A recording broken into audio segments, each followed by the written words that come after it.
சண்முகா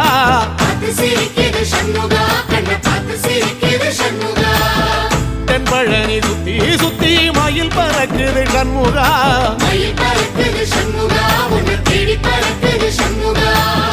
கிட்ட வந்து எட்டி நின்று என்ன பார்த்து சிரிக்குது சண்முகா